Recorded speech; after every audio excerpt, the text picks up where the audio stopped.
starts now. You bet it does. Welcome into Wednesday's edition of The Big Show on your total sports station, KTGR. Andy Humphrey here, Brendan Schaefer here. We've got a lot to get to because I don't think we are fully appreciating how wild and how insane and how messed up this transfer portal is at the moment. I think it's starting to hit a fever pitch, even for me. I'm trying to be okay with all the chaos, and now I'm just not so sure anymore. There's a little too much chaos for me now. I'm glad the bulk of the chaos is not necessarily a Mizzou thing, the craziest thing that's happened, but it's not great for the sport, what's going on, I think, up in Washington. Yeah. So, yeah. Lots to discuss on that. It's a singular case, but it is one that's kind of lends to the ridiculousness that everyone in college football is having to deal with at the moment. In the meantime, Mizzou is still trying to build its roster throughout that whole situation, and they're at least coming along, still adding some more, and we'll talk about the additions that they've made over the last 24 hours, which I think has been 3.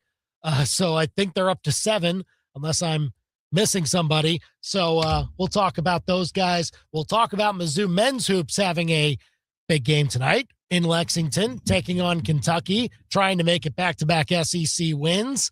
If they get this one, then you can really start to buy in and see what this Mizzou men's basketball team could be like. So we'll talk about that. We'll get you to that coverage as well at 5:30. We'll step out a little early for that so you can hear Mike Kelly and Chris Trevino live, bringing you coverage of Mizzou men's hoops. Let's call or text us in the meantime, 573-875-KTGR. You can also tweet us at KTGR Big Show and find us on Facebook at facebook.com/KTGR Big Show. Now, the Big Show's Big Deal. As far as the additions over the last 24 hours, Mizzou has added a couple of defensive backs.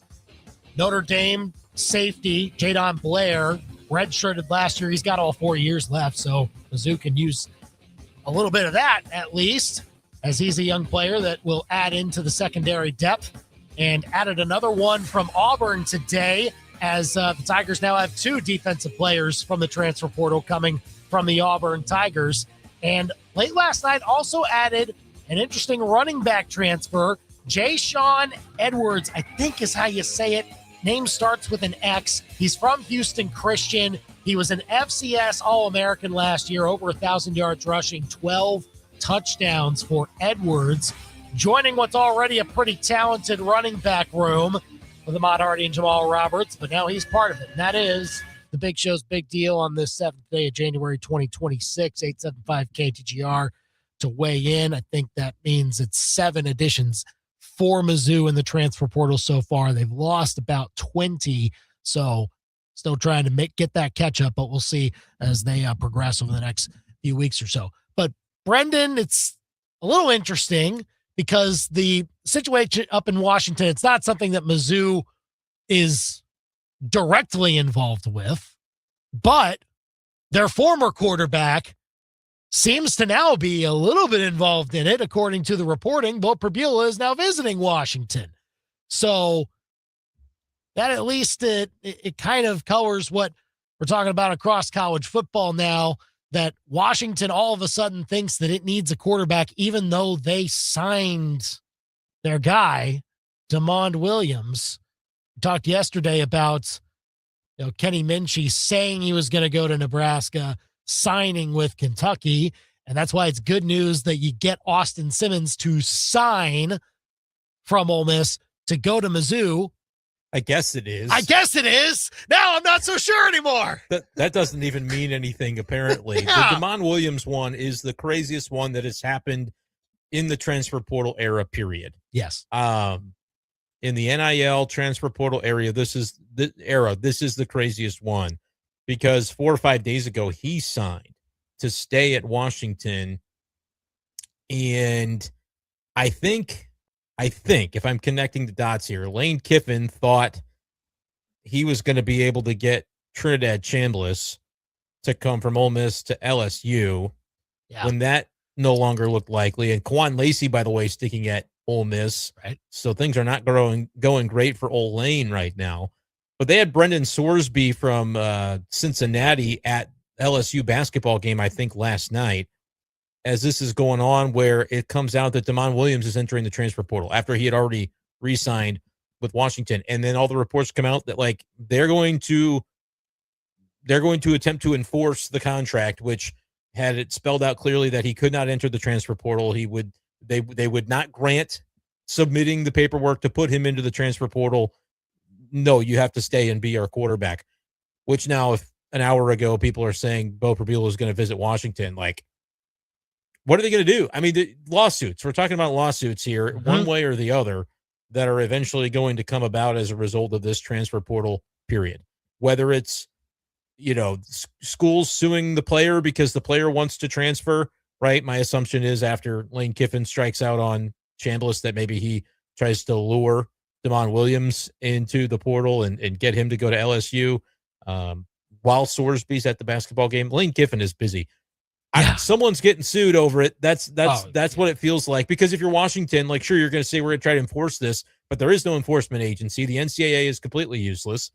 Then you've got the massive amounts of dollars that are being promised to these players to transfer, to go to places, $3, $4, $5 million figures being thrown out there for the most prominent quarterbacks.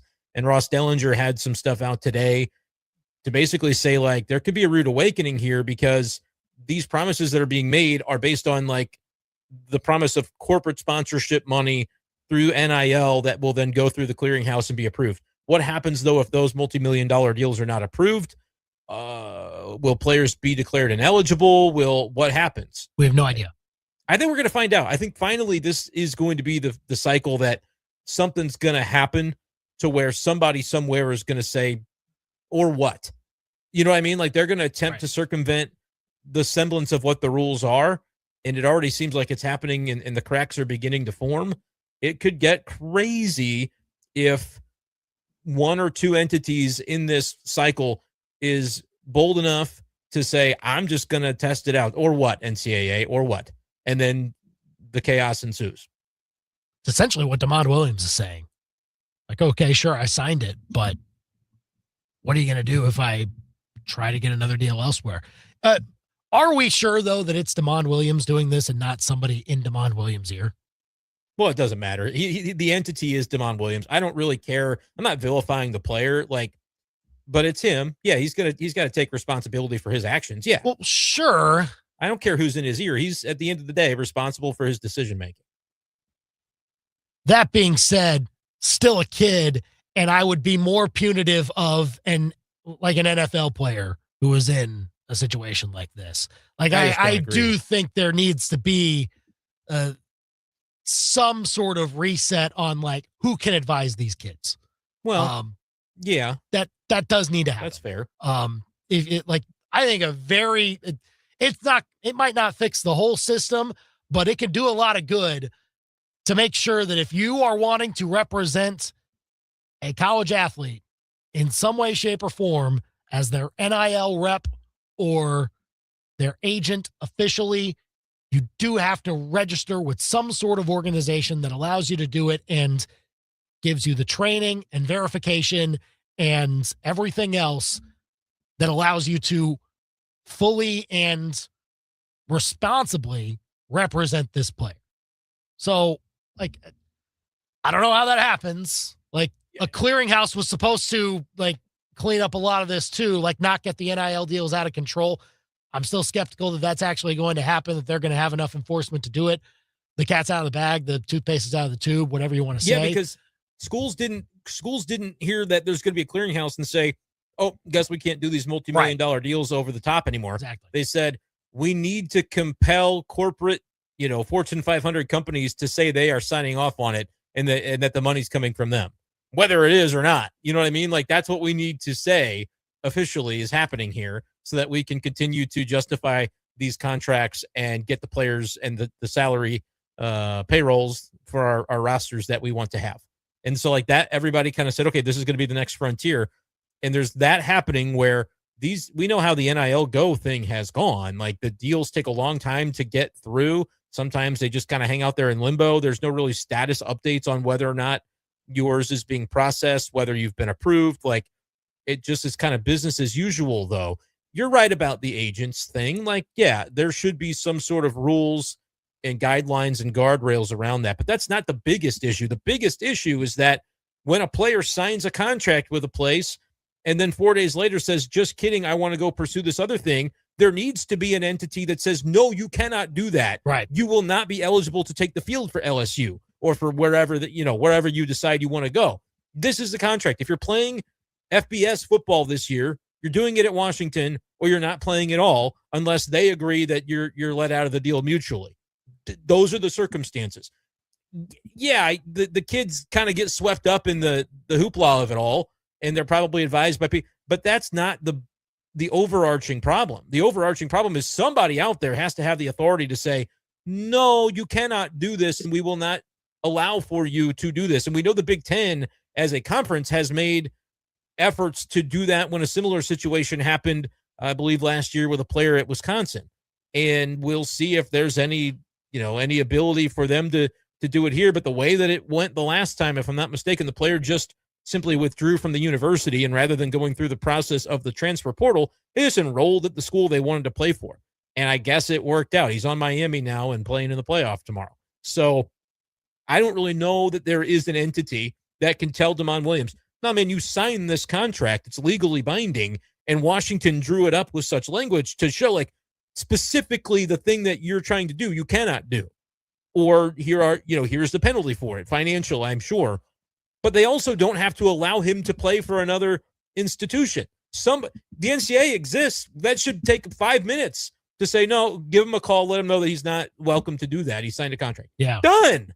Why isn't that happening? Who out there is able to make that happen? Because it should be in place. I just don't understand. Well, and Washington is holding it up because they haven't entered him into the portal. Technically, they have to enter the paperwork in for him. Why should they? Yeah, they shouldn't. No, you got to play for us because there has to be somebody from somewhere though that would tell him, "Hey, they faxed it over to us. We saw the document. It does. Did you sign it? That's your signature, right? That's right. Okay. You can't enter into the portal. We'll see it practice in February. We are backing UW by not submitting your name. They're within their rights to do that, and you're within your rights not to play for them if you want. And then you deal with that. You don't get paid, I assume, but you're not eligible to play for another school this year. You've already signed a contract with that school. Yeah, man. Done. That has to be as straightforward as possible, but I'm confused why it's not. Yeah. Like why is Bo Perbula visiting Washington? They what are we doing? I don't know, man. Like that. This seems like too much. All of a sudden, for me, not even just this. This is almost like the straw that breaks the camel's back. For me, James texting in. I don't envy Drink's job at all. I'm sick of hearing about the transfer portal. Look, their player movements, I don't think is the issue. The way that it gets enforced is the issue. The way that the adults in the room have decided to haphazardly put this together and just see, like, you know what? Let the grass grow. See what happens. Well, guess what? There's weeds in the backyard. There's critters running around in the bushes, and it's all a complete mess. So something has to be cleaned up. Like the agents thing is one thing. Here's actually the thing that can point us in the best direction. A commissioner. One person who has the authority and says, yeah, no, you have to stay there. You have to honor this contract.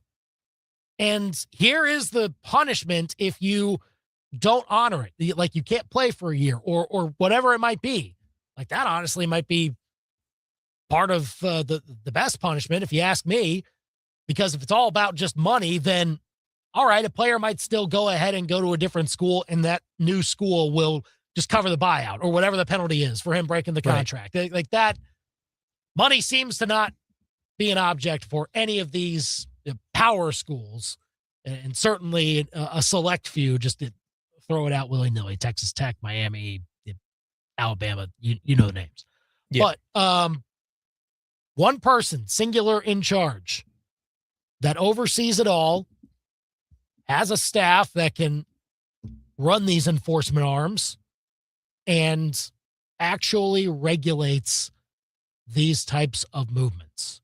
But when you have the conferences that run the show and the institutions answer to the conferences, and the conferences, there's no agreement in place where they have to answer to such an individual or an entity at the top of the NCAA, it's we continue to push the envelope and see just how far we can go until something happens. And it's legal challenges when you're just so tied up in so many of those. We've had them before, but I think that's really what it would come to is, and this one could be what does it if Washington digs their heels in. But if they don't, like, they don't have a quarterback, right? Like, that's the risk is if they don't have Bo Prabula visit them or have another quarterback come in and this kid just decides, like, I'm not, what do you do? I mean, it's messy, man. And look, the portal isn't really to blame, like you said. Like, having people be able to transfer and do that is fine. But the fact that it's just the Wild West and there's no limitations, including apparently once you've signed a contract for the upcoming year, what is it? I mean, what does it all mean? If even a signed contract that stipulates you cannot enter the transfer portal, we will not enter your name. If that's not binding, what is? And like 875-KTGR, you can call or text us with your thoughts on the latest wild transfer portal news nationally, not really just here at Mizzou, but just the fact that contracts are at least being tried to be broken by a certain quarterback at Washington. DeMond Williams signed a contract 4 years ago to stay there, but now 4 days ago. 4 days ago, and now wants to leave and go to the transfer portal, but Washington's not letting him, rightfully so. The other part of it is it's just, I feel like there does need to be some clarity for fans, because this has made the on-field product, Brendan, better. Like, we have 4 teams in the playoff left. Only one of them has ever won a national championship before, and it was 25 years ago. And they didn't have as good of access to these types of games than they did in the past. And so I think we can all agree that whether it's due to NIL or the transfer portal or whatever changes in college football have come about over the last few years or so, the on-field product is better just across the board, not even just in the SEC, I think everywhere. So if that is the momentum that this sport has, but fans are still trying to get past all of this minutia and all of this uncertainty as to who's going to be on my favorite school's team next year, like, there does need to be clarity. And I think a top line person can allow that to happen. Yes, there are hurdles to that. Does it require collective bargaining? I don't know. But here's the thing, like, that, why would players come to the table for collective bargaining right now? Like, why would they do it? I wouldn't see a reason why. Like, that's what that requires. It's free reign with no limitations, really, on salaries, which is fun. Like, hey, man, if the market dictates that these players are worth this, great. And I don't have a problem with the players making the money, but, to not even be able to enforce a plainest, most straightforward version of a contract to play for a year, it tells you that there's something wrong with the system. And, like, yeah, the salaries keep getting larger. The schools don't have to pay them. Like, you can decide that a player's not worth that much, but all these schools are saying, like, oh, yeah, they are. Cody, especially at the quarterback position. Quarterback. Clearly they believe that. Yeah. At Texas Tech, with all the money in the world, obviously, like, is going to say that any player can make $1 million, it would seem, or at least $500K or something like that. Mark Cuban pouring into the Indiana NIL, like, come on, like, it's just, you get the right person who says to hell with it. I'm building a championship roster and I don't care how much it takes. Yep. Yeah. That's all it takes. Now, the caveat to that, for the first time, this is going to be the first cycle where we find out actually whether that's true or not. Because last July 1st, remember when the NIL Go was coming into play, all the teams, including Mizzou, rushed ahead of that deadline to pay out the players that were coming in for the coming season so that they didn't have to adhere to that. This will be the first season where you couldn't maneuver it that way. And what's funny is I bet some of those deals were 2-year contracts that are being broken right now all across the sport. And coaches are fuming, but what can you do? Like there's nobody there to enforce it. So the question's going to be with your Brendan Sorsby making $3.5 million or, whatever's being thrown out there as the possible numbers for these quarterbacks. When those get submitted to the NIL Go, long after a player has signed, right? Like an Austin Simmons, he signs the contract. Whatever Mizzou says they're paying him, whatever any school says they're paying their incoming transfers, you submit that. This is our sponsorship. This is our NIL deal for this player. Go ahead and approve it, Clearinghouse. And what happens if in April they get around to, sorting through some of these and they say, oh, no. Who's paying you $3.5 million? Right. No, this was not real NIL. This was clearly you just told the player that they were going to get this kind of money if they came to LSU.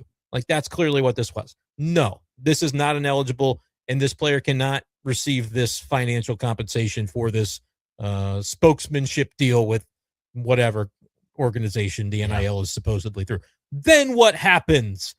Because if they're paid, they said, and NCAA said, no. Our clearinghouse said no. My assumption would be if then there's an investigation, they still receive that money. They're declared ineligible to participate. In theory, that is the way that it's always worked, right? That's just like being paid under the table, which technically you can't still do. You can do it through rev share, right? But everybody's got a cap on their rev share for their whole athletic department. Anything above that, whatever that 21 million number is for all of your athletes, not just football, above that number, anything you're paying out has to be through this NIL kind of caveat loophole. But if you're denied through that loophole and still do it anyway, what happens? Yeah. We don't. I guess we're going to find out this year for the first time. I would hope. I've been kind of waiting for a while, though, on that. Or the NCAA realizes it would be a much bigger problem to deny these big-time marquee deals that are getting national pub, and so they just have to, what can they do? They pass them through. But, they've acted like they're really going to crack down on this NIL thing, and this is, in theory, their chance to do so. It's already too late, though, is what we already know. Oh, yeah. With no enforcement arm, there's no way they can put the toothpaste back in the tube. But we're going to see what they're going to do. This will be what the fallout throughout this cycle. The pace at which the clearinghouse has been operating, too, from what we've seen, has been way too slow.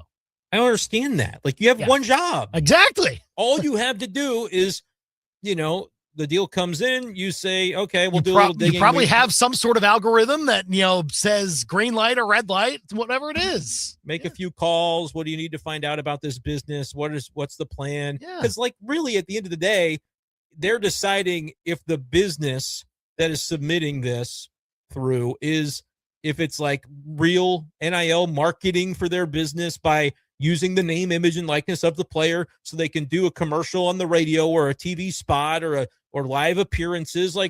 In theory, the NIL has to be something they're actually doing in order to promote a business, a corporation, whatever the case may be. And the NIL Go is to determine whether or not that's legit. It shouldn't be that hard to decide unless they're just sitting on their hands going, nah, this doesn't really feel like it's on the up and up, but if we turn it down, we're going to have a mess on our hands. Why exist in the first place? We go round and round. So it's all going to come to a head in one way or another through this college football cycle. It didn't quite fully happen last year because you had the ability for all the schools on June 30th to pay out massive amounts to where it didn't technically count under the new umbrella. Now the umbrella is supposedly over the system, and we'll find out how it works. Call or text us, 573-875-KTGR. Is this too much? All this transfer portal drama.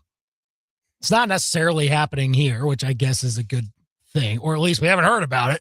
No, it's just, Damon Wilson's involvement, he's being sued by Georgia. Yeah. Maybe Mizzou joins the lawsuit because I don't know. It sounds like in this case, he didn't resign, right? What if he came on a 2-year contract? Then what, I don't know. Georgia's been the only team that has really come out, and now you've got Washington that is saying, hey, this is not allowable, and maybe they will take similar action on Damon Williams, who's a really good player, by the way. If this guy was in the portal, Oh yeah, he'd be one of the top names in the entire country. Yeah. But we gotta find out first if he's allowed to go in and should he be. Well, call or text us with your thoughts on it all. 573-875-KTGR. We'll talk more about Mizzou's additions in the portal and about what Travis Kelce said on his podcast when, well, Jason Kelce had to needle him for some information on whether he's going to retire or not. So we'll talk about that and much more here on The Big Show, KTGR. This the latest edition of The Big Show? Catch up on demand with a full show podcast on the KTGR app. Download it now, wherever you get your apps. Hi, everyone. Andy Humphrey here for Advanced Tree Solutions. Maybe you're like me and you're saying, you know what? This is the year, 2026. My backyard, my front yard, they're going to look pristine. Grass, perfectly manicured, hedges, perfectly trimmed, whatever it may be. And that's all well and good, but don't forget about your trees either. And look, those lawn care companies, they might know a thing or two about trees here and there, but they're not experts. Eric and his team at Advanced Tree Solutions, they're the experts. No one else in Columbia, Fulton, or Jefferson City takes care of your trees better, and no one can do it with the type of care and honesty and approach that Eric and his team has. Every time you work with him, you'll walk away knowing that your trees are getting the best care possible. So whatever it is, tree pruning for the winter, tree removal, stump grinding, so much more, call Eric and his team at Advanced Tree Solutions. Check out their full list of services and book now at AdvancedTreeSolutionsLLC.com. Give your trees the care they deserve with Advanced Tree Solutions. Hey,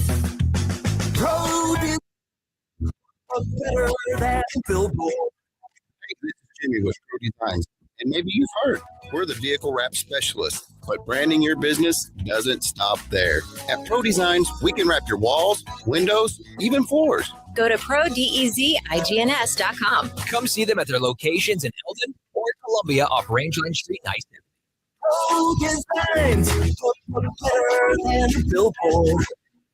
Lose weight or stop smoking with Hypnosis Guaranteed or your money back. No matter how many times you failed in the past, this hypnosis is guaranteed to work. After this hypnosis, Since August, I can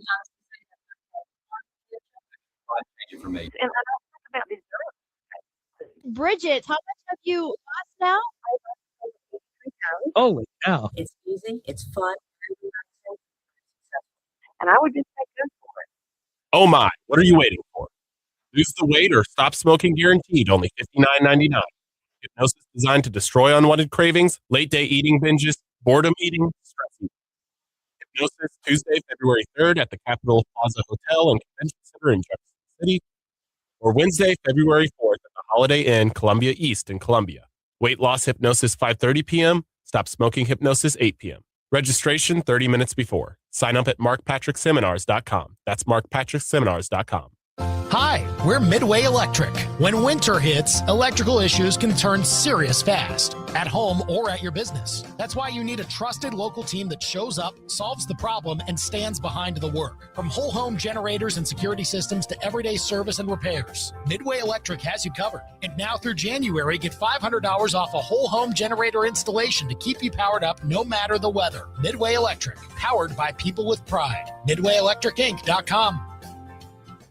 From elegant weddings to corporate lunches with flavor and flair, Courtyard by Marriott Columbia brings the party and the pros. It's the home of Main Event Catering. And with every event, you'll get an award-winning chef, full banquet staff, and drop-and-go options for any size crowd. And the event center holds up to 300 guests with 8 flexible rooms. If you need help, there's a Marriott certified wedding coordinator on staff too. Book now by calling 573-443-8000.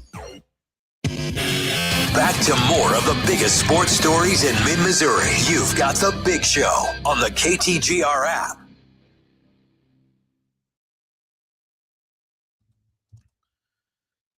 It is hard to keep up with the transfer portal, especially when somebody signs, and apparently that doesn't mean anything either. That's at least what DeMond Williams' camp wants to be true. Washington quarterback signed earlier this week to go back to Washington. The contract says, all right, once you sign this, you can't go in the portal. Well, guess what? Now he wants to go to the portal. And Washington's like, oh, we're not going to put you in the portal. We're not going to put your paper. By the way, it's reported he's to make $4 million with Washington this year. Well, I mean, if LSU really wants him, I suppose they can give him 6. Like that's the thing. They could, but like, is that not enough? I know. You know what I mean? Like, what is happening? Certainly to us, that's enough. I'll sign on. Where do I sign? Good grief. It's crazy, man. So, yeah, there's that. And like the Mizzou connection to it is that Washington, I guess, as a contingency plan, is saying that Bo Prabila, or the report is that Bo Prabila is going to go visit Washington if, in fact, they need a quarterback. We'll see. The Mizzou transfer portal, though, the additions keep coming. They're up to 7 now. There were 3 within the last 24 hours, including a running back, Brendan. Very interesting. Yeah. Houston Christian guy. Jay-Sean Edwards, maybe is how you say it. Starts with an X. Yeah, I think Jay-Sean and yeah. And then or Zay-Sean, one of the two. Jay-Sean, you kind of zhuzh it a little bit to kind of pronounce it right, I suppose. Freshman All-American in FCS last year. Yeah. Over 1,000 yards rushing, 12 touchdowns. Yeah.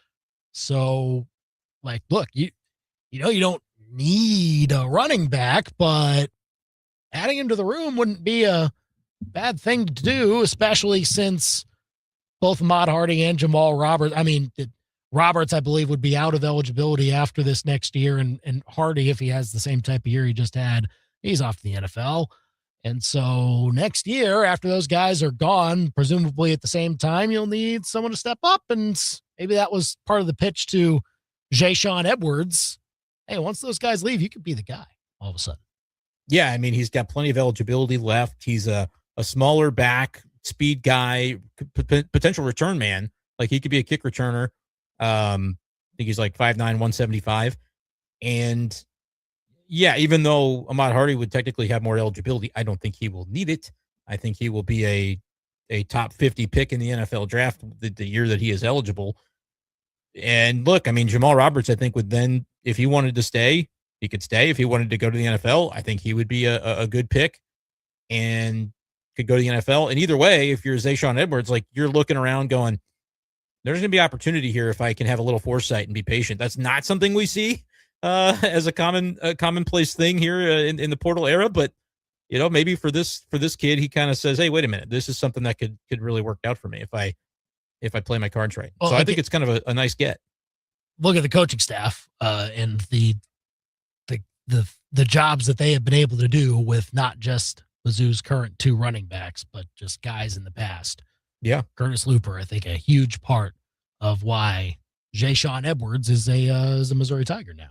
So that is pretty intriguing. We'll see how he factors into next year and maybe the year after that. That's probably the plan for Mizzou. They also grabbed a couple of defensive backs. Kensley Lueder-Faustin. I think I'm pronouncing that correctly, but I'm not certain.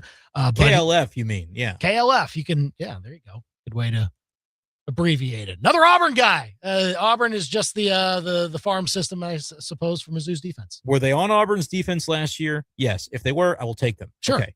Yeah, there you go. Robert no Woodyard, more questions needed. And KLF. Jadon Blair also red-shirted for Notre Dame last year. Still a younger guy. He was a true freshman last year. I think only played in 1 or 2 games and has all 4 years of eligibility left. So that's another depth piece they add into the room. Also, it seems that Mizzou is keeping a player that we didn't expect them to keep, CJ Bass, who was a true freshman last year. The report last week was that he was going to enter the transfer portal. Turns out Mizzou sent out the tweet today. No, he's re-signed. He's back. He Perfect. Apparently was never in the portal, according to the reporting there. So good to keep him and have some more DB depth. And Mizzou will try to keep adding to some of those positions because defense is the unit where they need it the most. So keeps on rolling. We'll see how much more Mizzou gets the rest of this week. You can call or text us with what you think about the addition so far at 573-875-KTGR. Okay, so Travis Kelce and his brother Jason, as you might know, they have a podcast.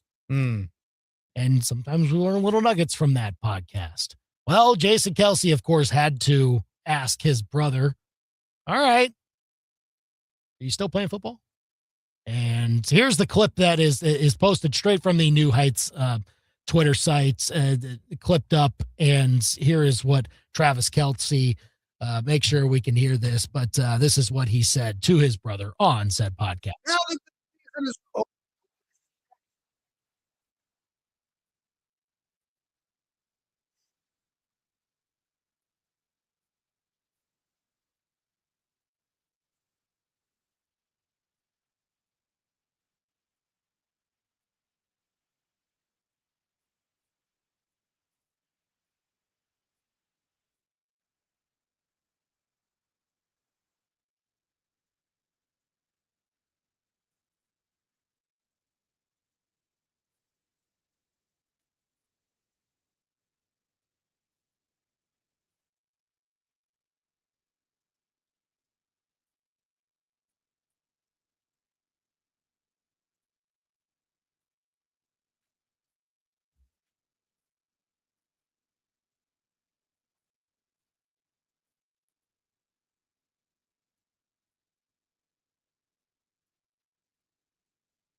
All right, so He gone.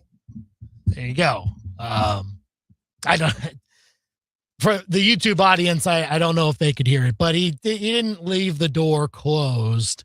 But like I'm sticking with my 87% chance that he's gone. But Jason needling him and saying, well, Chris Jones said you're already coming back. Right.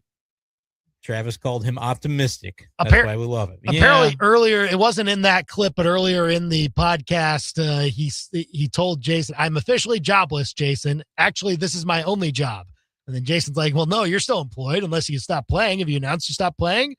And Travis said, this is the only company that employs me right now. Because he's, free agent still. But is he a free agent? His contract is up? I mean, technically, yes. Now, he is still on the books until the new league year starts, which isn't technically until March. I just didn't realize this was the final year of his contract. It's all it is. Not really that relevant because if he wanted to come back, they would have him back, I'm sure. But but that was the first, I guess, time that he addressed it himself. Mm-hmm. And so I don't know how much more we learned from it. Not really anything. I would say that, look, it has to be a mutual decision that, like, if the Chiefs, if he wants to be back, the Chiefs, I think, also need to want him back. I think that would not be an issue. I think they would take it back. The money would be an issue. Yeah, they would ask him how much. I don't want to pay him $15 million. No, that's probably true. And if I only tell him like, hey, I'm only going to give you $5 million as the base, and then you have a bunch of incentives laid in, like, is that going to be worth it to Travis Kelce? No, probably not. Yeah. So like that, both sides do have a say in this, I think, a little bit, because which is funny to think about. He's marrying like a billionaire, right? Like for as much money as he's got, she's got way more of it than he does. Oh yeah. Yeah, like, by the time that he could potentially be suiting up, he will have he'll be married to someone who has more net worth than anybody else, and like the money shouldn't be an issue. The love of the game part is the part that I think would matter to him the most. The thing is, like, he could enter into a TV job and get the same amount, oh yeah, and not have to get your head beat in. Right. He would be one of, if not the most sought after former player all time for an analyst job. I think you're right. Like more than Tom Brady, I think, at this point. Maybe on even footing with Tom Brady. Something like that. I mean, shoot, Brady. I would hope that Travis Kelce just unseats Brady and just throw him out of the booth. Brady just go own the Raiders. With Tom Brady, though, him taking the Fox job, we didn't know if he would be any good at it. We had never seen Tom Brady in an analyst role, really. As a player, he goes from player to doing that job. We've seen Travis Kelce do stuff like that already. We've seen him on podcasts and in front of a microphone and speaking. Dating shows. We've seen it all, right? Yeah. And so with that, I honestly, you've got the personality, you've got the Taylor Swift factor, and you've got someone who's actually really good in the setting. At least we don't know about game analysts, but in the settings that he's been in, he's engaging on screen, in audio, etc. So he would be paid as much as an analyst as he would be as a player. I don't think there's any doubt about that. So like that I think will be part of the consideration for Kelce. And then the consideration on the Chiefs side is like if Travis Kelce says like, hey, I want to be back. Like, yeah, he is about as important as any other player in your franchise's history. So you do owe quite a bit to him. At the same time, you have a team that needs a good reset, right? Yeah. An offense that needs a good reset. So like if you are devoting a bunch of a good chunk of that pie still to a tight end that, look, we've seen the connection kind of fade out between him and his buddy Patrick Mahomes. Like, it is not worth it to Brett Veach anymore, I think, if you're devoting all of those resources to essentially the nostalgia factor or the respect factor to a guy like Kelce. Like, bottom line, this is a business, and you've got to run the business as efficiently as possible. And if that means telling Travis Kelce, hey, sorry, buddy, but we can't bring you back at this price point. Here's what we'll do. If that's enough for you, great, but we understand if it isn't. Yeah. I guess because of the outside factors, it still would be kind of a surprise to me if it did come down to money to that extent. Like, I think there would have to be those conversations. But if Travis Kelce wants to play, I don't think money would get in the way. I think the Chiefs would say, hey, maybe a little bit less on the cap would help everybody. And he would probably, if he wants to play, say, yeah, I get it. I understand that. And let's come up with something that sounds fair. I don't think he wants to play. I think he is going to take his time with the decision because it's a very difficult thing to kind of, cement that finality. But I think at the end of it all, he's ready to do the next chapter. Because ultimately he has to decide, because he was laying out there like, do I want to go through another 18 to 21 week period of this? And I would at least add to that. He didn't say it himself, but I would add to, do you want to take less money to do it? Like, most of us probably wouldn't. Yes, he's about to have more money than God because he's already, even if he weren't marrying Taylor Swift, he would be in great shape. He's still He's great. got a very lucrative career. He's got a podcast that makes a bunch of money. But just generally speaking, like, would you take that same type of grueling job and say, I'm okay with making 40% less to do it? Like that. You'd have to love it. Exactly. You'd have to love the job, which I know he has, but it's not, I don't think it's as simple as loving it. It's like opportunity cost. What am I giving up for the next 12 months to continue to pursue this? And if we're being honest, what's at the end of the tunnel? What's it, I don't know if there's a pot of gold at the end of that rainbow for this coming Chiefs season. I'm sure they're going to do everything in their power to get right back to the perch, but that's not going to be easy. Right. And so how much, if you're Travis Kelce, you've done it all, man. He's had to persevere, and he starts at Cincinnati, and they want to kick him off the team, and he's persevered and made it as a Hall of Fame tight end, and has done it. It's hard to have hunger anymore if you're being fed pretty well. You know what I mean? Man, at that point, there's no shame in saying I've been fed pretty well. I've earned everything I got, but now I'm going to enjoy it, rather than, feign that, convince yourself that I'm still hungry for another Super Bowl with Pat. Like, you won some. You know what I mean? You did some things that won't be matched for a long, long time. I think he's done. 100% done. And maybe there will be a part of the Chiefs that is kind of like, okay, cool. Now we can see what else we can do, how we can make it up in some way. I remember last offseason, they were really taking their time with telling him, whatever you need. I wonder, and he said, I've had some conversations with people in the facility. I think they've already got an idea of what to expect as well. Yeah, I think so. He may not know 100% that he's done himself. He's maybe not ready to admit it, to say it but I think they probably know where he stands, and that if I had to guess, it's leaning toward the maybe not coming back side. 875 KTGR. What do you think about the Travis Kelce situation? Is he coming back? Is he not? Call or text us with what you think. Under the Bus is coming up next.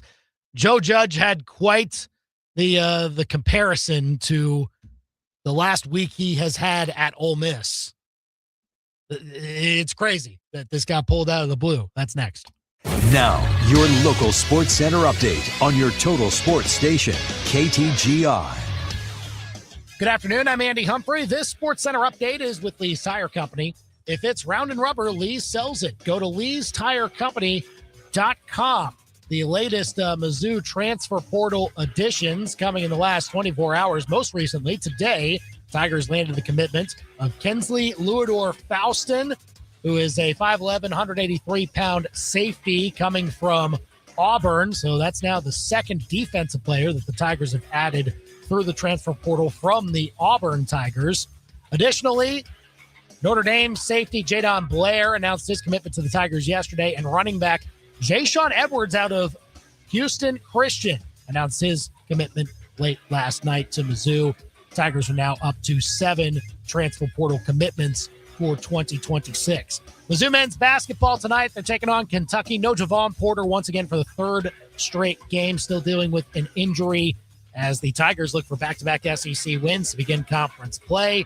They'll play at Kentucky with tip-off at 6 o'clock tonight. You can hear pregame coverage beginning at 5:30 right here on KTGR. Now your ABC 17 Storm Track forecast.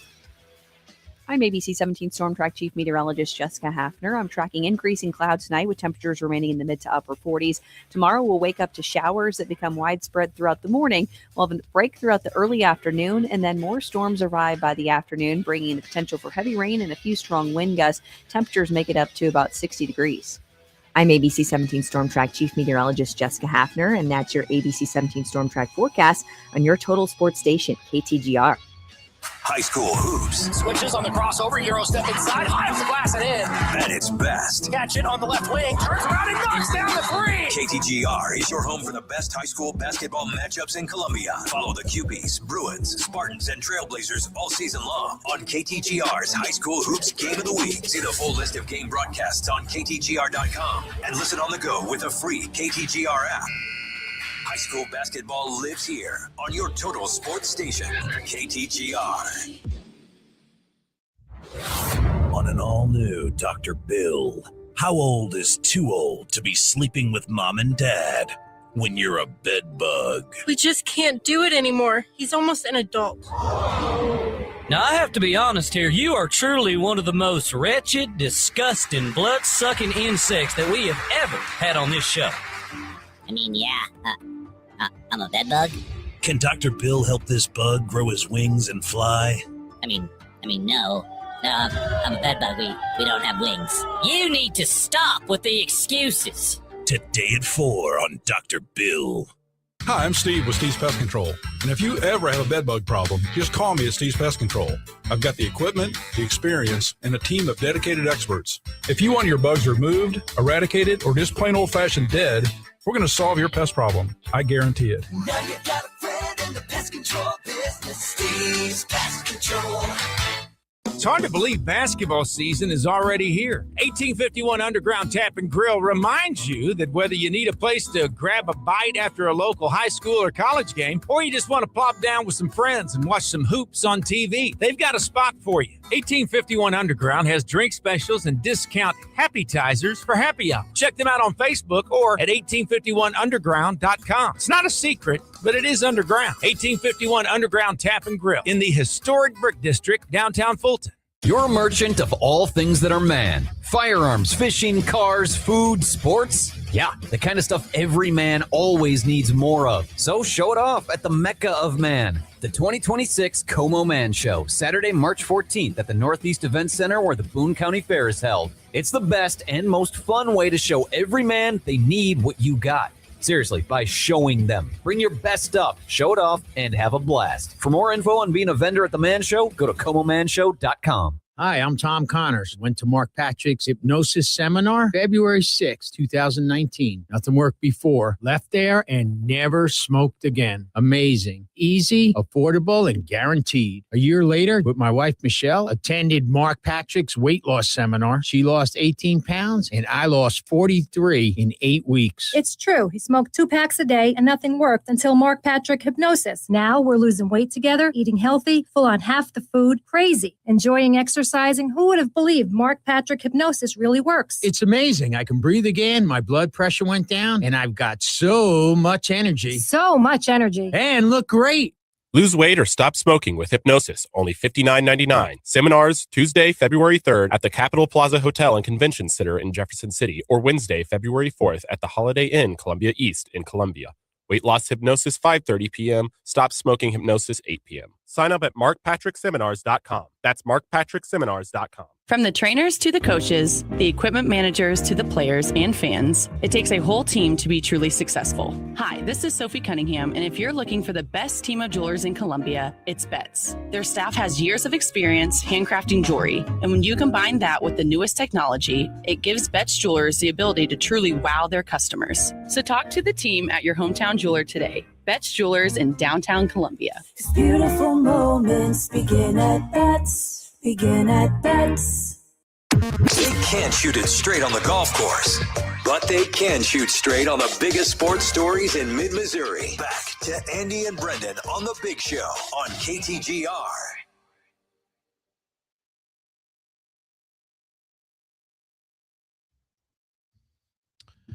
Things have been crazy at Ole Miss over the last week. They're trying to win their first ever national championship. They're 2 steps away from doing so.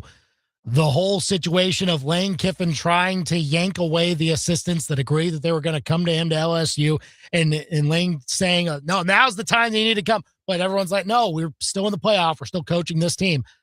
Joe Judge, I don't think he's one of the people that is going to LSU. Is there? I think he's sticking around at Ole Miss, but he had a crazy way of trying to equate the situation over the last week.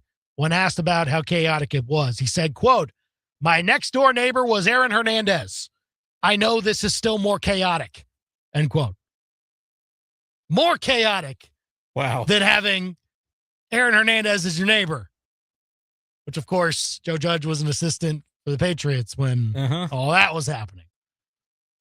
Yeah, that's a heck of a comparison to make, Joe. Puts it in perspective, I guess, but I don't sort of. I have no clue how to even find the perspective of what that could feel like. So the reference I do have to defer to him in this instance. I don't have personal experience to bring to this conversation. Not at all. Maybe we can find another one of his neighbors from back in the day. But other than that, we can't do that. And also under the bus to Auburn fans by Bucky McMillan. This was kind of an awkward post-game interview. Bucky McMillan, head coach for Texas A&M. They beat Auburn on the road last night in a fashion that was, I think it was the right call, but man, it was so close. It looked like Auburn had a buzzer beater 3, but then they went back and looked and they said that the slightest fingertip may have still been on the ball when the clock hit 0 and Auburn had the bucket wiped away. Stephen Pearl's furious, Auburn fans furious, and they're kind of like yelling at Bucky McMillan as he's got the headset on and he's talking to like the SEC network studio crew, like back in wherever they are, Birmingham, whatever it is. And he said he couldn't hear anything, but he gave like a comment saying like, you know what, these fans can be angry all they want, but this game should have been over at the free throw line. And whoa, kind of like referencing a different thing that happened in the game and stuff like that. So that was pretty funny in a moment where he didn't even know he was on air. He couldn't hear anything and they had to cut it short and but still had a gold quote. That was well done by Bucky McMillan. It's pretty cool stuff, but sorry to Auburn fans, I suppose, because I don't feel bad. Yeah. We'll take all your players. That's fine.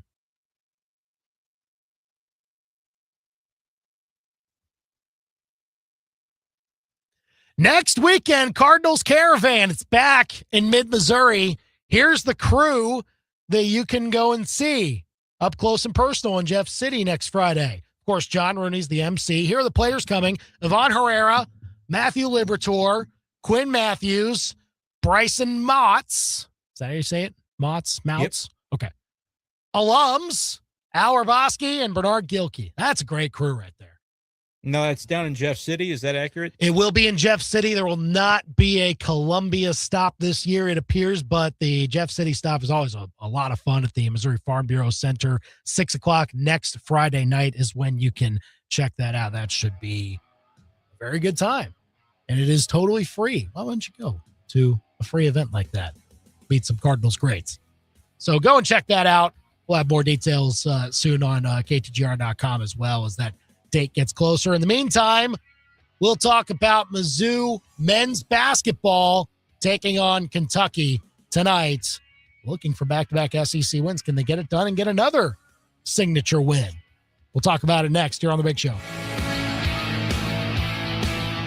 Hi, everyone. Andy Humphrey here for Lee's Tire Company. It is getting to be holiday time, and that means slick roads a lot of the time. So make sure that your tires are in tip-top shape. If you need new ones, now's a great time to get some at Lee's Tire Company, because right now they're running a special where you can buy 2 tires and get 2 free on Mastercraft and other select brands. That's right. Buy 2 tires and get 2 free. That'll save you a ton of money if you need new tires, or you just want to switch them out for the winter time. You can do that too with Lee's Tire Company. They have an excellent service team at all 3 of their locations that can get your car serviced for these winter months. And of course, they are the tire pros in mid-Missouri. I've gotten my new tires from Lee's Tire Company. You should do so too, especially now. Buy 2 tires, get 2 free on Mastercraft and other select brands at Lee's Tire Company on the Business Loop in Columbia, or University Garage by the MU campus, or the location in Centralia. If it's round and rubber, Lee's sells it. Lee'sTireCompany.com. Hey, this is Lisa Stofan. Heard the Mark Patrick weight loss hypnosis hype? Well, I attended because my father stopped smoking with hypnosis. Hypnosis eliminated my desire for soda and fast food, made me want to exercise, and I lost 60 pounds in 6 months.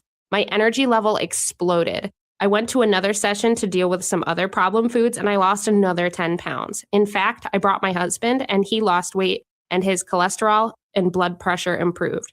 My friend lost 20 pounds her first 2 months. Oh my, what are you waiting for? Lose the weight or stop smoking with Hypnosis, guaranteed only $59.99. Hypnosis designed to destroy unwanted cravings, late day eating binges, boredom eating, stress eating. That's right. Hypnosis Tuesday, February 3rd at the Capitol Plaza Hotel and Convention Center in Jefferson City, or Wednesday, February 4th at the Holiday Inn Columbia East in Columbia. Weight loss hypnosis 5:30. Stop smoking hypnosis 8 o'clock. Register at markpatrickseminars.com. KTGR AM Columbia, KTGR FM Fulton Columbia, K286CL Columbia, in Missouri's total sports station.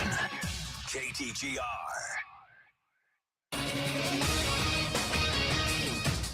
I'm Christine Lisi. As the Hawks and Trae Young continue working together on a possible trade, the 27-year-old star point guard has his preferred destination. ESPN's Shams Charania reports it is the Wizards. ESPN NBA analyst Danny Green. He also had Brooklyn on his trade destination in Minnesota, so that's a place that he would want to win. But I'm also thinking he wants to be a place where it's still his team. You know, he wants to win. He wants to obviously get the Brinks truck to back up. But he wants to he's still young enough, still in his prime. He still thinks he can run an organization and be a part of taking an organization to the next level. Young's got $95 million remaining on his contract, including a $49 million player option in the offseason.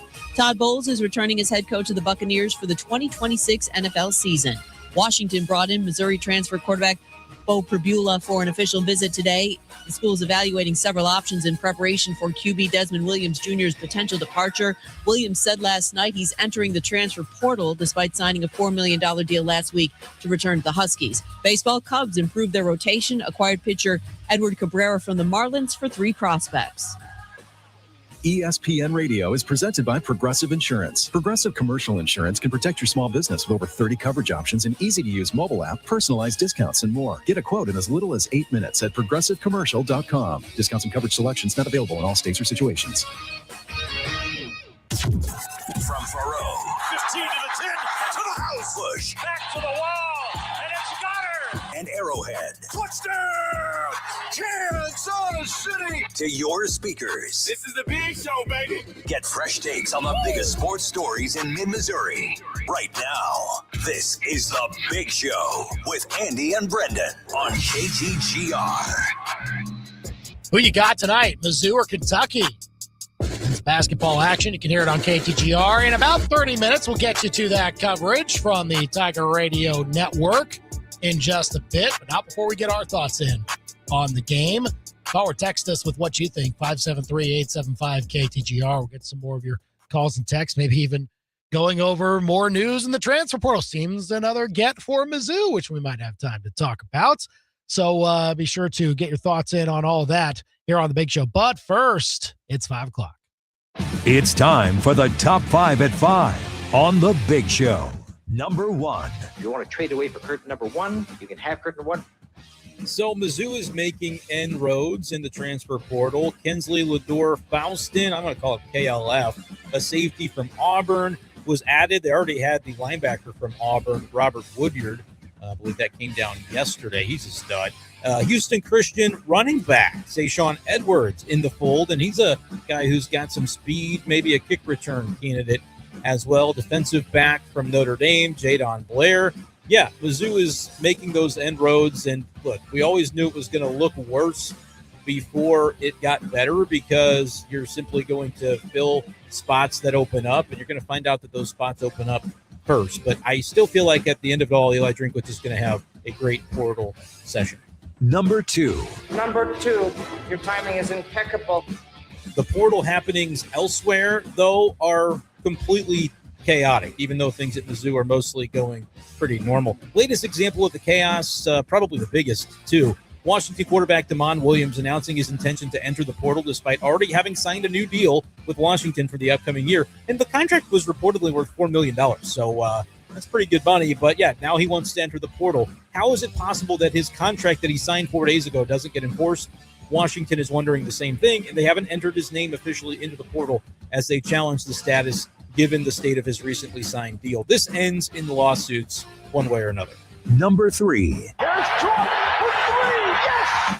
Mizzou hoops tonight in Lexington, Kentucky. Yeah, they're taking on the Wildcats. 6 p.m. tip-off with our pregame coverage starting at 5:30 this evening. Not a friendly spread, double digits in favor of the Wildcats, but this will be a key week in terms of what I really think of this Mizzou team. Impressed by the win over Florida. Florida, by the way, bouncing Georgia earlier this week. Makes you think that maybe that win holds up pretty good for the Tigers. As long as Mizzou can play close tonight, I don't demand a win, but if they can play close, I'll keep the positivity about the team. Number 4. Oh, shanked it. I totally think Travis Kelce is done, and based on his recent comments on the podcast, I don't really think it changes anything. He's non-committal at this point. But look, I couldn't blame him if he were done. It's hard to stay hungry when you're getting fed like he is, and he's really been at the pinnacle of the sport, and I think it's going to be really difficult to do anything more with the little bit of a mini rebuild, retool that the Chiefs have going on next year. I don't know when he'll announce it. He'll probably take his time. I just don't think he'll be back. Number 5. What is the 5 fingers? Say to the face. Slap. Cubs got better getting Edward Cabrera from the Marlins for their top prospect. That's the Big Show's Top 5 at 5 on KTGR. 875-KTGR if you want to call or text us. So you can make trades to make your team better, you say? That's possible. You can do that. It's allowed. It's allowed. It falls within the rule set. Now, I don't know if you're making a little bit of a sarcastic kind of joke about the Cardinals, though, because they also picked up Justin Brule, a left-handed reliever, for cash considerations. Yeah. So, I mean, we should start etching the name into the Commissioner's Trophy now. I'm just saying, they're improving. They're sending money to get good players. That's just how much the Cardinals are trying to win. It's still minor moves. It's the kind of stuff they should be doing. I've got no issues so far with their offseason, although I would like to see them make a couple more trades. Well, it's one of those things where you were maybe expecting that this was going to be the offseason. Okay, now we're going to trade Nolan Arenado. We're going to find a different place for him. Probably going to trade Brendan Donovan too. Obviously, a lot of people calling about him and things like that. So, at some point, you do have to know whether those guys are on your team. It doesn't have to be right now, But I mean, we kind of bring up the whole like Cardinals caravan thing, and like the winter warm-up happens at the same time. And like those players would be there if they're still on the team. And well, not that, Arenado. That. Oh, Arenado wouldn't be there? No, probably not. Oh, okay. I think he would be of a status that they don't make him do that. Supersede the caravan. But I think also the part of the reason for that is, like, you think back to last year, they didn't think he was going to be on the team, and so there's not really a reason to set all that up in advance. Well, but did they do winter warm up? That's maybe the thing. Like a lot of the big name players probably stick around in St. Louis and do that event. Yes, and then the ones that transcend both don't do either. They just don't. And okay, like I said, like I think Arenado's probably done winter warm up before. I can't remember specifically, but I know last year he did not, because it was like, yeah, you were trying to get rid of you, right?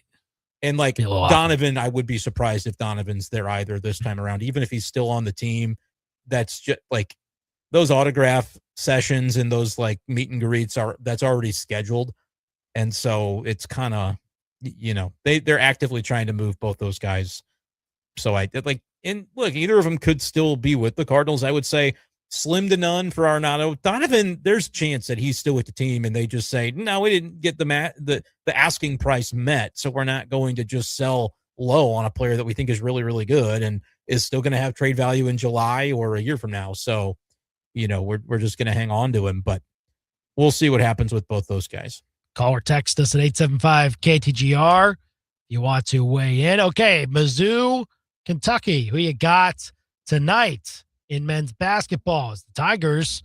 I mean, if they win this game, then you can almost be fully back, right? There's no almost. If they were to somehow win this game, yeah, I would be all in on the excitement about we'd be all the way back, because this would be impressive.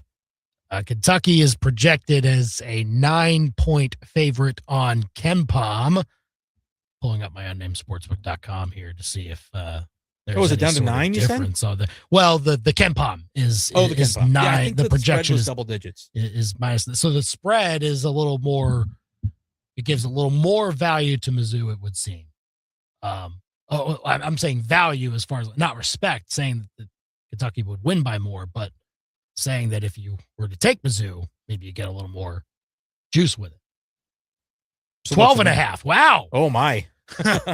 Minus 12.5 for Kentucky on unnamedsportsbook.com. Yeah, if I weren't so terrified of that taking place, I would say that's a good line to bet for Mizzou. I just can't ever buy myself into thinking about the value of like betting on Mizzou as an underdog without just betting the money line, though, because I want them to win the game. So I don't think I'll get involved in this one tonight. But if they play like they played against Florida on Saturday, they'll cover that number. I don't know if they're at a point yet where you can realistically expect them to start stringing together those types of performances. I'm not talking about the shooting outing. They shot okay, but they played really well, and they had a good energy about them. They fed off of the energy of the crowd. They won't have that in their favor this time. This is a real test. This is a really and look, if they fall as flat as they did against Kansas and Illinois, then we'll be like kind of back to square one with a nice feather in your cap of having beaten Florida, but not necessarily believing that the Florida game was indicative of a sudden turnaround from where I thought they were 2 weeks ago. This will be important to kind of see where they land and how they play. Again, a loss is not, I'm not going to be doom and gloom about a loss if it happens in the right way. Yeah. Where they just are outclassed by a team that's really, really good and you had to go to their place to do it, but you gave your all and you executed to the best of your abilities. Like if they lose a close one, Andy, I'll actually come in pretty excited tomorrow. I think if they were to drop one, 80-75, and it's like, okay, you hung with them the whole game. If they're out of the game though, then I'll kind of revert back to the pessimism of, okay, I don't know what happened with Florida. They didn't shoot well for a game, and maybe that was the problem for the Gators, but it said more about them than it did Mizzou. That's my worry. I'm open-minded though heading into this game because they played really well on Saturday, and they deserve the chance to follow that up and see where they're at. Easiest way that they can show it. I'm not saying easy to say that it's easier said and done, but the best indication that they can show to fans and maybe to us of like skeptical say, is this real? Can they compete with these types of teams? Is the rebounding effort. If that keeps up, like if you went toe to toe with probably by the numbers, at least the best rebounding team in the country by rate, then okay. So then you get a team like Kentucky. That's good. They're rebounding, not elite, but they're good at it. Like still make sure that you're holding your own against that team too. And then like, okay, now we think that something is a little more different about how Mizzou had been operating in games past. And then the second thing is just they're a team that Mizzou is a team that has struggled at times. They didn't necessarily struggle against Florida because they were at home, but they still got to double-digit turnovers. I think they had 10 and Florida had 8. Both teams were pretty clean there. But if you go on the road to Rep Arena and you start turning it over a bunch, you're going to be in some big trouble. And so that's kind of a season-long trend that Mizzou needs to make sure is still reversed in order for you to think like, okay, they actually can hang in games like this. Yeah, take care of the basketball and value the basketball when it comes to rebounding.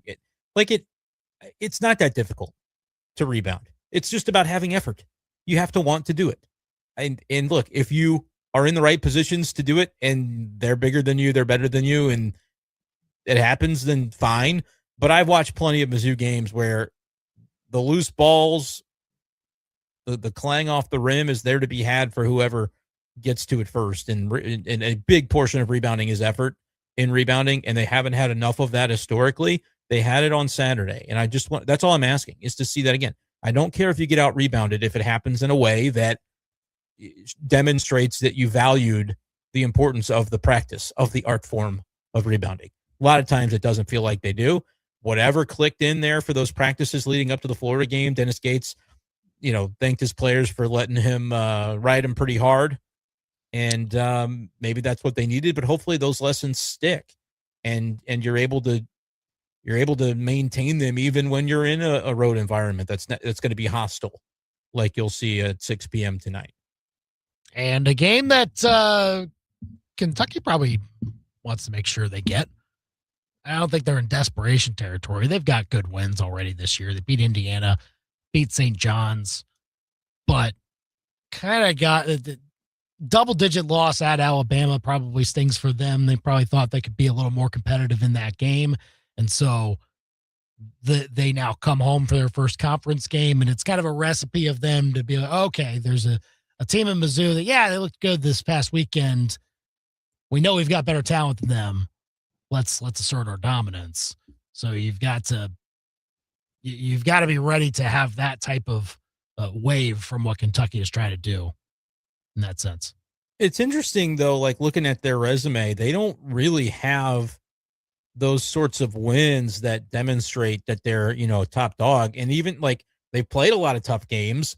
They played North Carolina close. They got popped by Gonzaga, got popped by Michigan State, lost by 8 to Louisville earlier in the season. Their wins that impress you are St. John's and Indiana, and those they're both more recent. Those were in December. Yeah. By 12 points apiece. And those are like teams in the 20s in KenPom, but those are teams with some flaws as well that have lost some games. Like, Indiana lost to Minnesota, a team that Mizzou beat. So it's early enough right now that, and what I expect to happen is Mark Pope to get Kentucky rolling as the year goes along, and they'll be dangerous by the time meaningful games in March get here. But you might be catching them before that really coalesces and happens. We'll see based on the recent outing against Alabama, but also like, we don't know for sure just how dominant and good this team is because they have been very susceptible in some of their losses to elite competition as well. It's a team like Mizzou has dropped from their preseason expectations, which they've only dropped to 25 in KenPom. But yeah, but they started at 4. So good amount of drop. I think Mizzou technically, yes, they have dropped more from where they started. Mizzou started at 28 and has dropped all the way to 60. So yes, there's less that Mizzou can hang their hat on. But like desperation factor could be an interesting discussion as to who needs it more. So I don't know the answer to that. I think it's pretty even. I think Kentucky needs it more in terms of this is a win they've got to bank. 1,000% they need it more than Missouri does. Their fans will start to riot if they you can't lose at home as a 12.5-point favorite. However, Mizzou needs it as a prove-it game in the terms of the way that they play, I think. Like, they just need to not get blown out. They need to be competitive in the game. I think Mizzou needs that as much as Kentucky needs to win it. But Mizzou actually doesn't, in my opinion, need to win in order to convince me that they are on the right track. They just need to play well and play close and put up a respectable showing.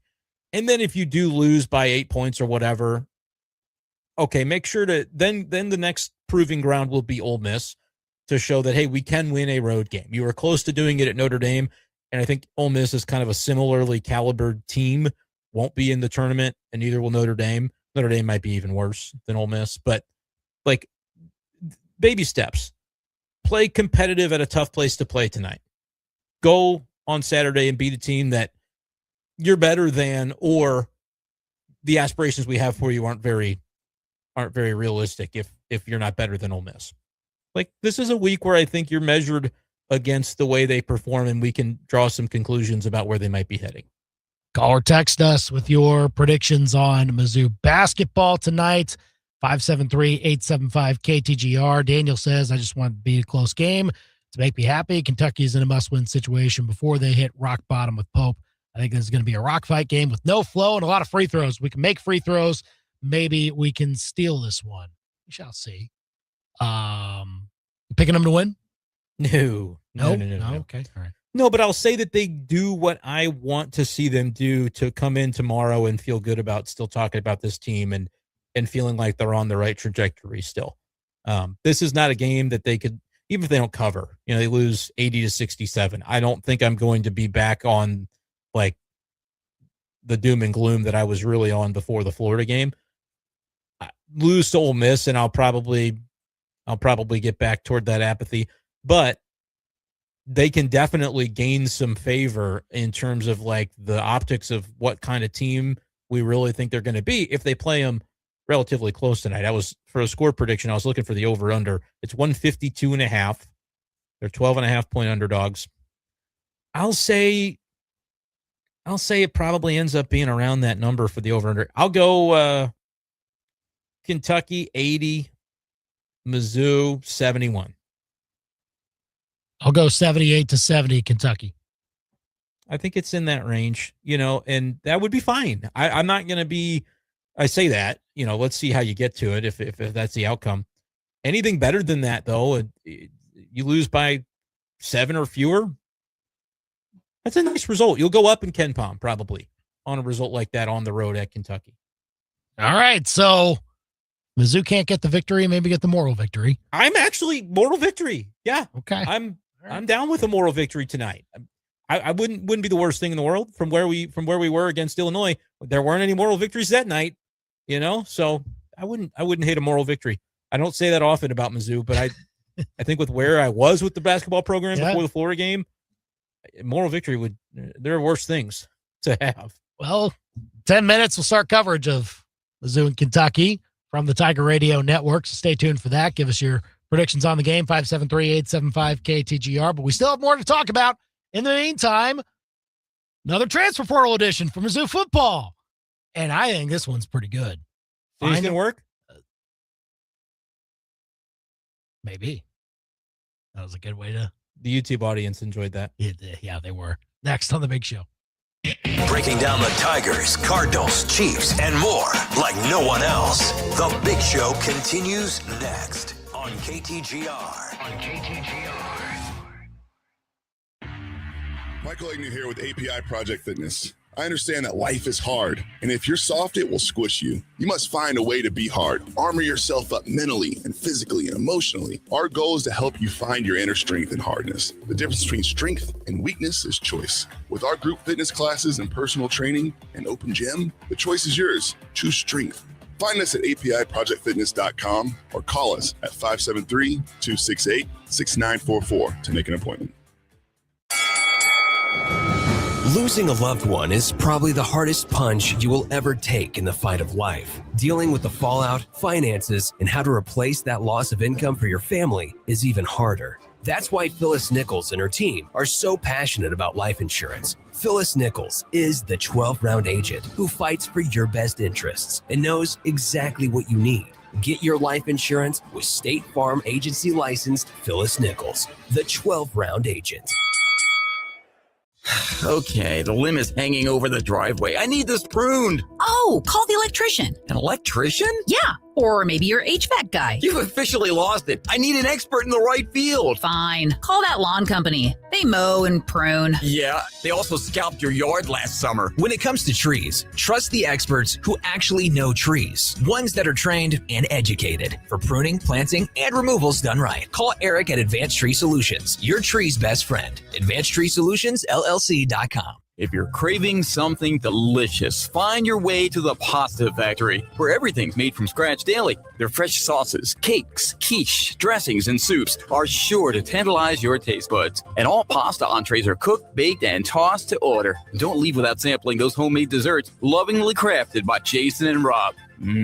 Good. The Pasta Factory. Visit them at 3103 West Broadway Business Park, right in front of Walmart. Celebrating 50 years in business. The Pasta Factory, where fresh meets flavor.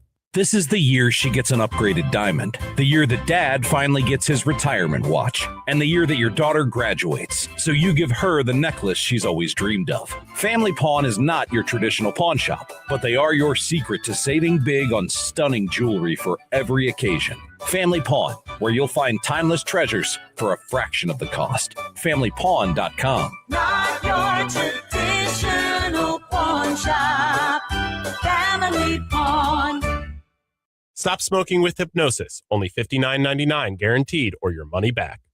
Totally changed my life. It's amazing. I don't have any cravings. You want to quit, but have found it impossible? This is the thing for you. I have absolutely no craving. It's the darndest thing I have ever seen in my life. It's not for entertainment. It's for results. Do it. It works. Period. You've tried everything else. You need to come and try this. Stop smoking with hypnosis guaranteed. No irritability, no cravings. Because don't just cut down, but stop smoking once and for all. In addition, use hypnosis to lose all the weight and destroy unwanted cravings. Hypnosis Tuesday, February 3rd at the Capitol Plaza Hotel and Convention Center in Jefferson City, or Wednesday, February 4th at the Holiday Inn Columbia East in Columbia. Weight loss hypnosis, 5:30 p.m. Stop smoking hypnosis, 8 p.m. Sign up at markpatrickseminars.com. That's markpatrickseminars.com. Tired of calling Andy and Brendan? So are their wives. Then shoot them a text right now. 573-875-KTGR and become part of the Big Show. Oh, we had a text in from Jason. Plus 680 money line. Is that really what it is for I think that's, tonight? That's probably about right. Yeah. Hey, who knows? I don't think so. Okay. All right. I would love to be wrong.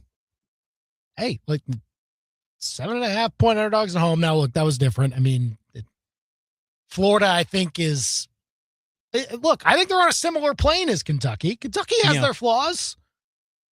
Maybe it can happen at Rupp Arena. I don't know. That's the tough part about it. I think Mizzou covers. I do think Mizzou covers. I don't think they win. All right. Well, we'll see. Coverage starts in just a few minutes here on KTGR.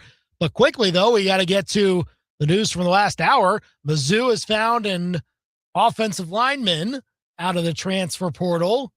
And as Brendan said, will this one work? Yeah, that'll work. I think it'll work. Why is that? Well, because it's in his name. Oh. Luke Work. Luke Work. Luke Work is the man's name, out of Mississippi State. He's played pretty much every position on the offensive line except for center in his first 2 years at Mississippi State. 22 games played, 14 starts, was mostly at the tackle position, namely the left tackle position last year for the Bulldogs. But like Eli Hoff broke down his snap counts through 2 years. Left tackle, 220 snaps, right tackle, 144 snaps, and then left guard and right guard, 76 and 45 respectively. So mostly at the tackle spots is where Luke Work has worked. So this appears to be, I would at least guess, your other tackle. If you feel like Caden Green can still be left tackle, maybe this guy's your right tackle.